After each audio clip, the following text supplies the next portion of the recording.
మనం మొత్తం రైస్ ఎక్స్పోర్ట్స్లో కేవలం 3% మాత్రమే అమెరికాకి ఎక్స్పోర్ట్ చేస్తున్నాం అనమాట. అది కూడా మాక్సిమం మనం ఎక్స్పోర్ట్ చేసేది అమెరికాకి బాస్మతి రైస్ అనమాట.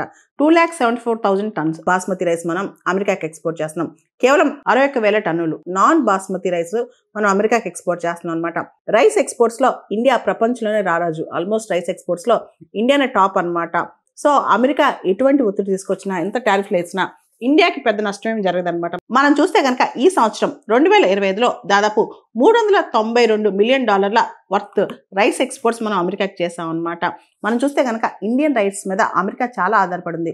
దాదాపు మోర్ దాన్ 1/4 అమెరికా బయట నుంచి కొనుక్కొచ్చిన, విదేశాల నుంచి కొనుక్కొచ్చిన రైస్ లో భారతదేశం నుంచి ఎక్కువ కొనుక్కొచ్చుకుంటుంది. దాదాపు 26% of American rice imports India నుంచి అనమాట. ఇప్పుడు ఇండియా పైన ఎక్కువ ట్యాక్స్లు ఇస్తే దాని భారం అమెరికా మీద పడుతుంది. అది కూడా మన దగ్గర నుంచి అమెరికా కొనుక్కునేది ప్రీమియం బాస్మతి రైస్ అనమాట. ఆ ప్రీమియం బాస్మతి రైస్ అనేది ఖచ్చితంగా అమెరికాకి కావాల్సిందే. ఈ బాస్మతి రైస్ మనకు తెలుసు, దానిలో చాలా స్పెషాలిటీస్ ఉన్నాయి. ముఖ్యంగా బిర్యానీ కానీ, రకరకాల పాపులర్ కుజిన్స్ కానీ చేసుకోవడానికి బాస్మతి రైస్ చాలా ఉపయోగం. కాబట్టి అమెరికా రైస్ మీద ట్యాక్స్ వేస్తే దాని ప్రభావం అమెరికన్ కస్టమర్స్, కన్జ్యూమర్స్ మీద పడుద్ది అనమాట.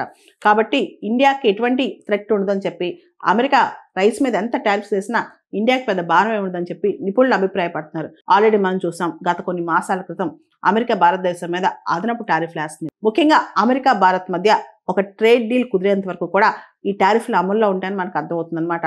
ఇప్పుడు ప్రత్యేకంగా రైస్ మీద అదనపు టారిఫ్ వేసినందువల్ల ఇండియాకి పెద్దగా నష్టం జరగదు, అమెరికాకి కూడా ఒరిగేదే ఉండదు. ఇంకా నష్టం ఏమంటే అమెరికాకి నష్టం.